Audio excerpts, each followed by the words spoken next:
Denver picks up some shooting in a minor trade. A couple of games on the night to talk about. Frank Vogel is on the hot seat, which is fair or unfair and real or fake. The Clippers are now doomed because of Paul George's injury. It's all coming up right now on the Locked On NBA podcast.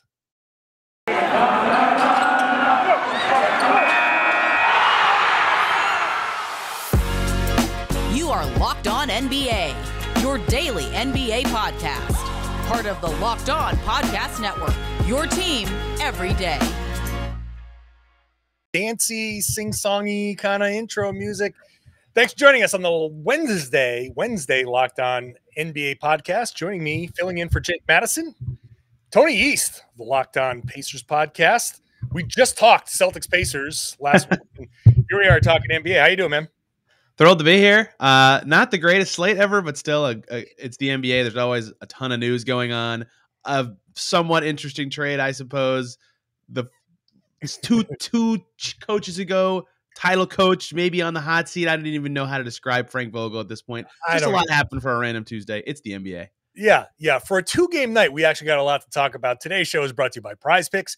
Check out prizepicks.com and use the promo code NBA, or just go to your app store. Download the app today. Prize Picks is daily fantasy made easy. Let's start with this minor trade, but hey, it helps the Denver Nuggets by getting some shooting in that they really need.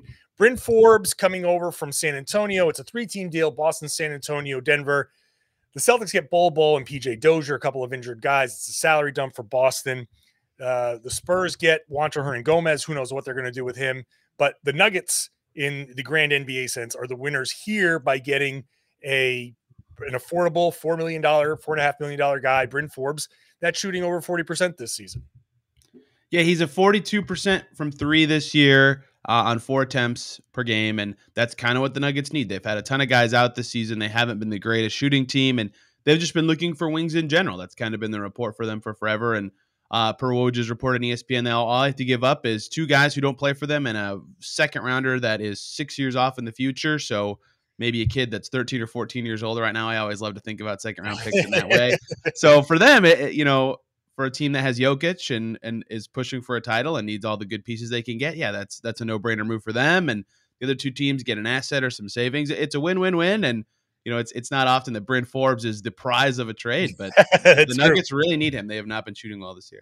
That is 100% true, right? Yeah, so that's going to help them out a little bit at least.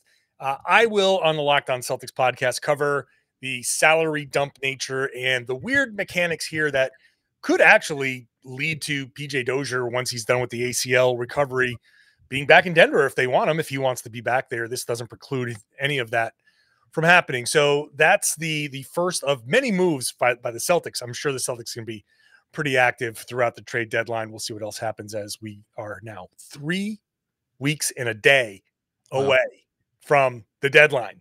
And we'll have special coverage here on the Locked On NBA podcast as well. So check that out. A couple of games in this. Let's start with the late one because we could just blow right past that. Golden State 102, Detroit 86. Now, full disclosure, I watched the first half of this game. In the second half, I was just thrown to the wolves with this trade analysis that I had to do, the Juancho Hernan-Gomez trade. But I don't think I missed much in the second half. But in this game, the Warriors were up by 30 plus. The big headline for them is that Klay Thompson had 21 points on 6 of 13 shooting, 3 of 8 from 3. So it was a really good Klay Thompson game. Steph Curry shot 4 of 8 from 3. So he's kind of getting back on track.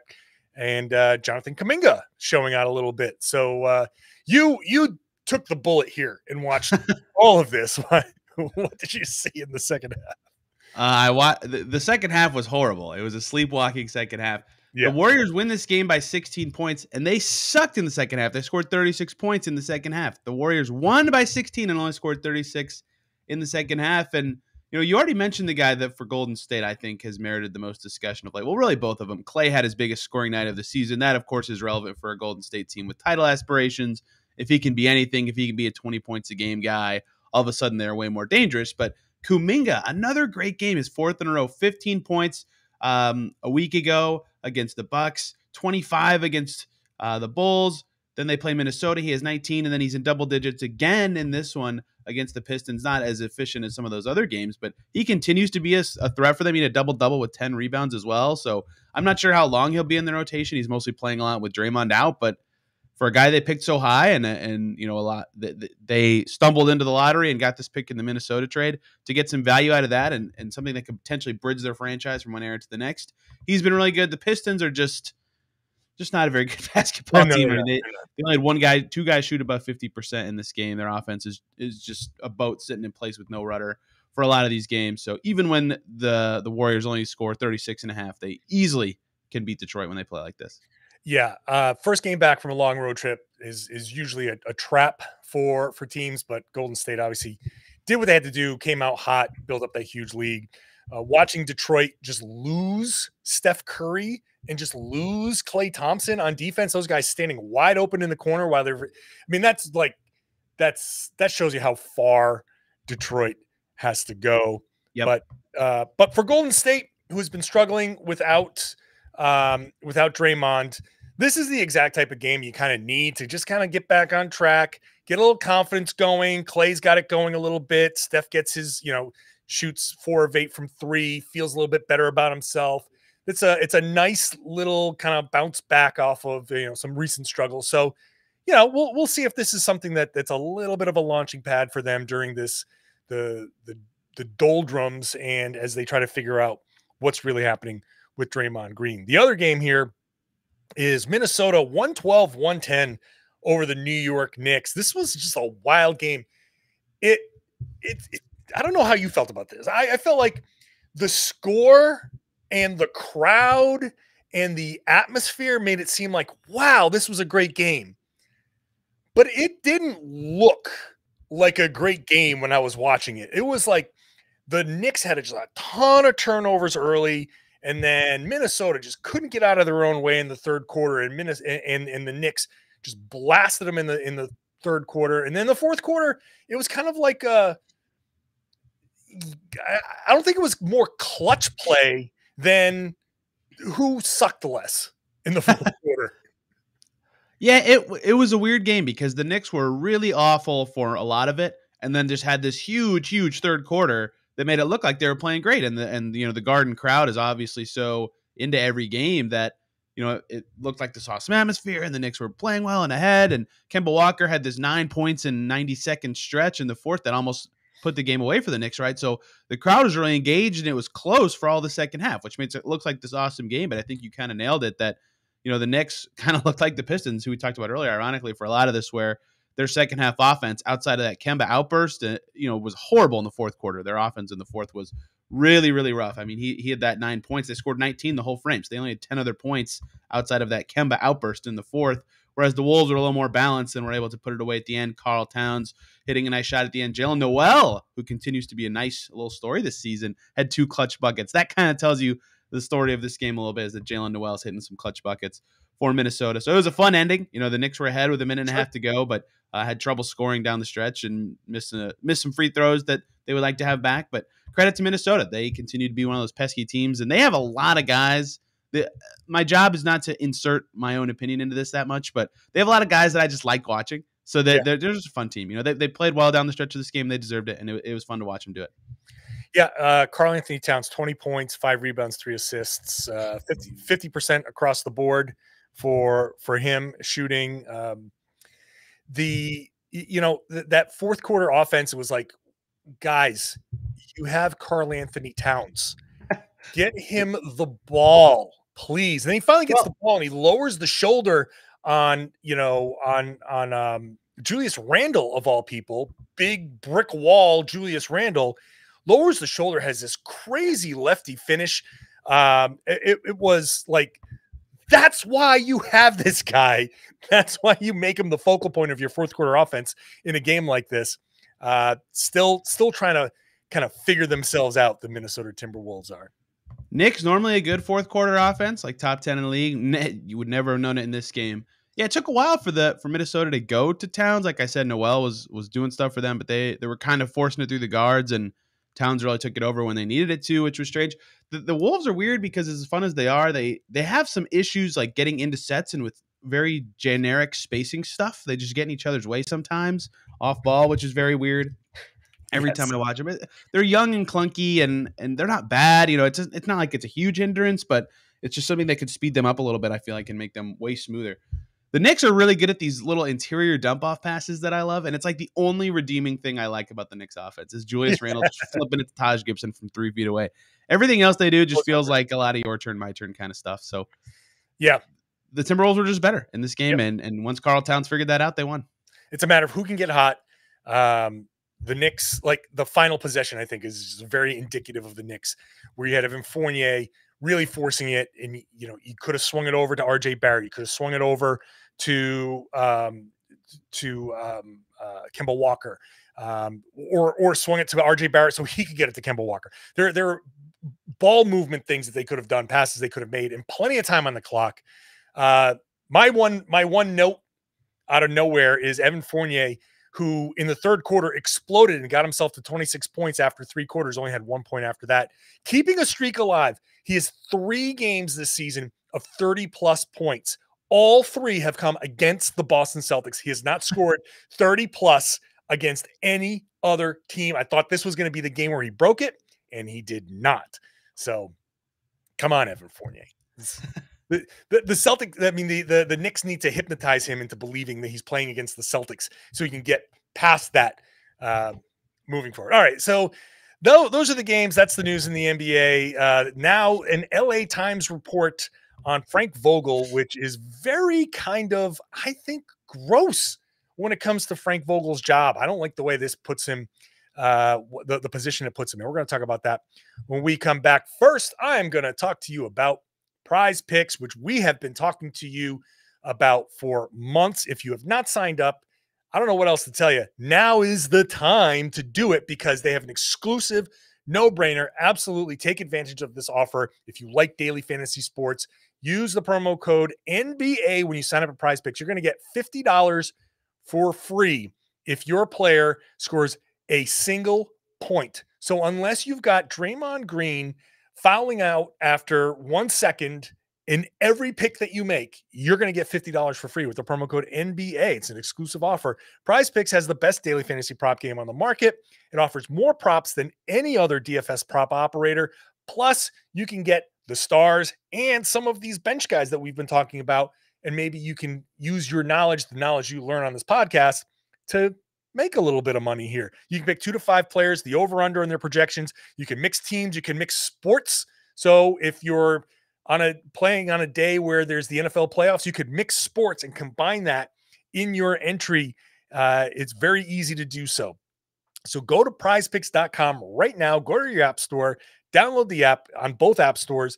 All users that make a deposit and use the promo code NBA will get $50 free if your first Prize Picks entry scores a single point. I cannot stress that enough. Use the promo code NBA.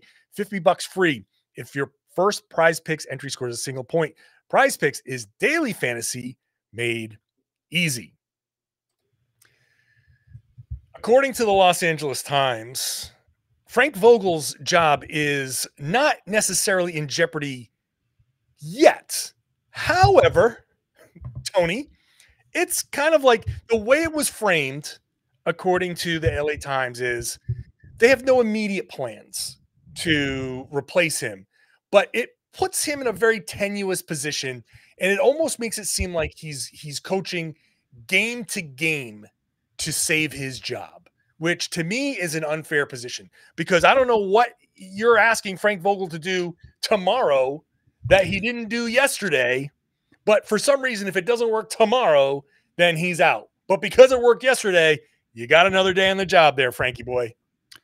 It's a ridiculous place to put him. And this comes on the heels of the Athletic report earlier in the day that Vogel is coaching for his job, right? So this is from everywhere, right? It's clear that the Lakers are looking at this path, and it doesn't make any sense to do this. I mean, if you don't think Vogel's the right coach, then fire him now. And if you're in a position where you're evaluating him every day, are they randomly going to be awesome all of a sudden? Like they're 22-22. What is if Anthony Davis comes back and they start winning, they're not going to be like, oh, Frank Vogel did it. No, they're going to be like Anthony Davis came back. You know, what is the end game for the Lakers in this situation? It's very strange to me. Even with, Vogel, like I agree with you that it's weird to put him in the situation, and he certainly had some flaws this year, but he's still a great coach. It's like I don't get the point of any of this for them, and having any coach on a trial basis, basically game by game, like the reporting from The Athletic was like they even put despite Jazz win in the headline, right? So was this something that was in the works for a little bit after they got blown out by Denver last week? Like it doesn't make sense that the Lakers are doing this to the guy that won them a championship and a guy they gave a contract extension to this offseason. Right. So I'm frankly kind of no pun intended shocked that he's even in this position, because that's what first of all, that's what the contract extension is supposed to be.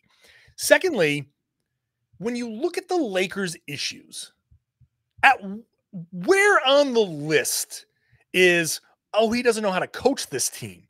That is the last thing that is, I think, the issue. First of all, LeBron injured earlier, Anthony Davis injured now. Those are your two best players. That's obviously issue number one. Issue number two is Russell Westbrook. You mortgaged the future for this old roster. You put this roster together and have said, okay, go. And now you're saying, well, it's Frank Vogel's fault for not getting this roster to play together. This is the best part. This is the best part of this report. And I'm trying to not have my head explode on the air here. Kurt Rambis, a senior advisor with the Lakers, I'm reading this directly, attended the Lakers pregame coaches meeting Monday at Crypto.com Arena for the first time this season, previously only attending meetings virtually. Rambis advocated for the Lakers to use larger lineups with Dwight Howard and DeAndre Jordan, according to people with knowledge of the situation. You're telling me that the Lakers are leaking this stuff about their coach, and Rambis is saying more Dwight Howard and more DeAndre Jordan is the answer? That's your answer? That he's not playing these guys? Are you nuts? What is wrong with this team? Ironically, if you made me pick something that Vogel did poorly, it would be that he actually did start DeAndre Jordan 18 times this season. The opposite thing that Rambis wants to do is actually the thing that I would criticize Vogel for the most. DeAndre Jordan was terrible in those games. And to give Vogel some credit, he figured it out and stopped playing him completely and went to LeBron at center for the Lakers' best stretch of the season. It seems like the guy in charge knows what he's doing and has figured things out a little bit. Yeah, I mean, it's a slap in the face to your head coach to even, like, if let's say Vogel knows or doesn't know, whatever, that Rambis maybe is wanting to have more input, or the Lakers are going to have him more input. Like, just even putting him in that meeting is disrespectful almost. You know what I mean? Like, there's no vote of confidence there. You're not letting Vogel do his job. And like, anyone who's watched the Lakers knows that DeAndre Jordan is not the answer for them this year. Dwight gives them some occasional okay minutes. Like, I understand if they want to go big for short stints. Sure, that's fine. That can be a small change, but starting them big minutes, that does not make any sense. The Lakers are not designed to have that be their team. They wanted to lean in a little more on shooting around LeBron and having more centers, and there certainly does not do that. So not only is it a slap in the face to have another voice in the room at all that could, in theory, be dominating over your head coach, but one that is giving advice that clearly is, in my opinion at least, clearly bad for your basketball team, it's a slap in the face to everyone. I feel like, look, Frank Vogel won a championship.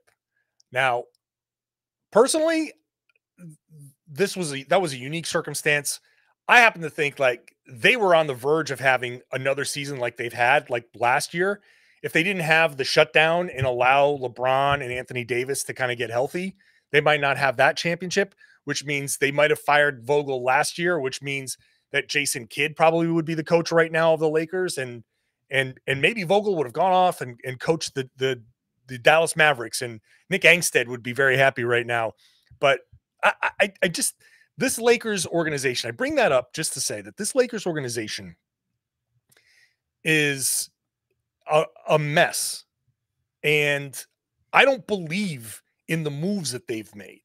And if they didn't have a multiple month period for LeBron and Anthony Davis to get healthy at a point where neither of them have been healthy during this late stretch of their careers, or during this recent stretch of their careers, that they wouldn't even have that championship. And who knows, like, if Polenko would still be around. So this is like almost like a delayed reaction for the Lakers. And look, they won the championship, and I'm not trying to, take that away from them, but I'm saying that this is delayed.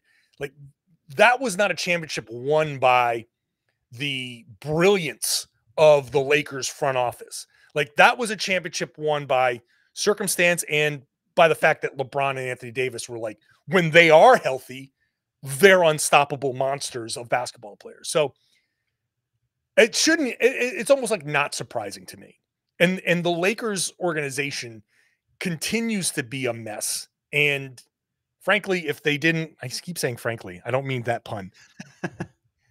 If Space Jam wasn't filming in LA, I wonder I wonder what would be happening. I wonder where LeBron would be playing right now. And this would be a whole different story.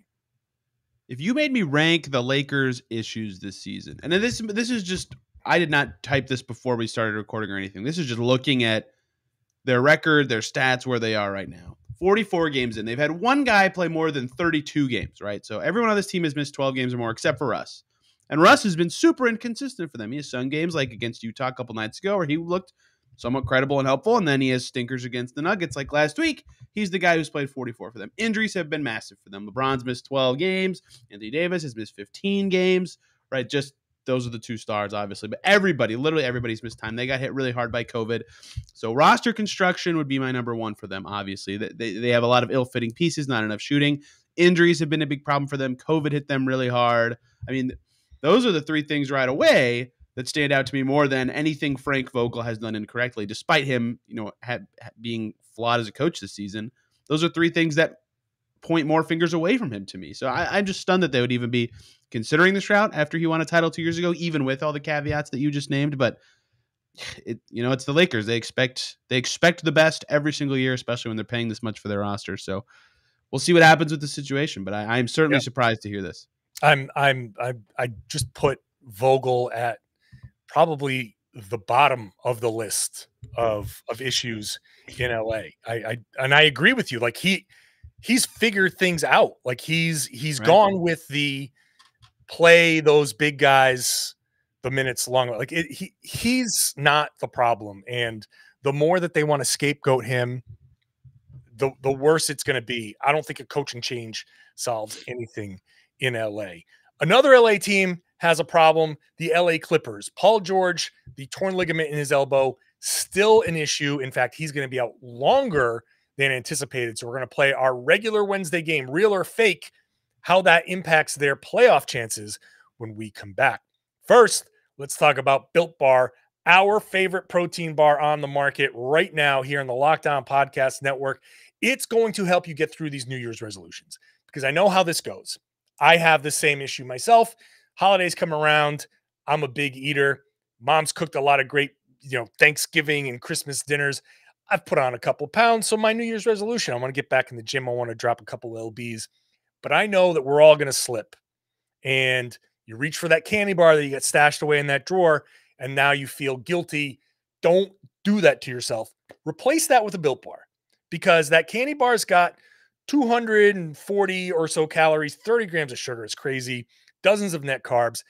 Take that out, throw it away, put a Built Bar in there. What are you going to get? 130, 150, 170 calories, which is much, much better. 4 grams of sugar, 4 net carbs, 17 grams of protein, and it's covered in chocolate. You're going to satisfy that craving. You're not going to feel guilty. You're not going to feel like you've screwed up and it's going to derail you. This is going to help you keep on track with your resolutions. If you go to the gym, put one in your gym bag. If you're running late, grab one. You can eat it in the car. It's going to get you through the morning.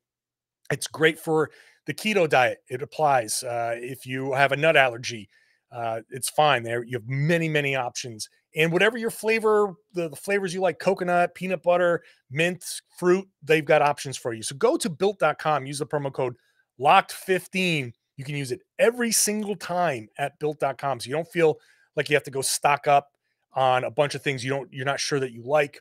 Go pick one out, try it, go back the next time, use LOCKED15 again. Every single time, you're going to get 15% off at built.com. The LA Clippers have extended Paul George's downtime for the torn ulnar collateral ligament in his right elbow. It's going to take a few more weeks, and that's just to see how it responds. He has that torn ligament in his shooting elbow. He has not played since before Christmas, December 22nd, and now he's going to be out for a few more weeks. This seems like it's going to take him close to or beyond the All-Star break. So every Wednesday we play Real or Fake. So I'll present to you Tony East. Real or fake? I always do a big presenting voice. Real or fake? People are probably sick of that. It's not a great bit, but I keep doing it. The Clippers will miss the playoffs because of this Paul George injury. Can I ask you a question about that? About the parameters? Yeah, sure. It's very if the simple. Clippers lose in the play-in tournament, have they missed the playoffs for this? Yes. For this discussion. That's right. Okay. The playoffs are that 1 through 8 seed. The play-in is different. All right. I will say real in that case. I think that the Clippers will have no trouble making the play-in. No trouble making the play-in. I am that confident they can make the play-in. When PG played this year, they're 14-12. That's not that awesome. That's pretty good. It's not awesome. It's about 500. They're 22-23, right? So they are 8-11 without him. That's not great, but it's not awful either. They're playing okay without him, right? So currently the bar to make the play-in the West is 18-25 Portland. The Clippers are basically a 500 team right now. Even if they limp for a while before PG comes back, he might not come back at all this year. Either way, I think that they have just enough to stay in it right now. I think right now they have enough to stay in it. Maybe they sell some stuff off if they don't think he's coming back. I think they can make the play-in for sure.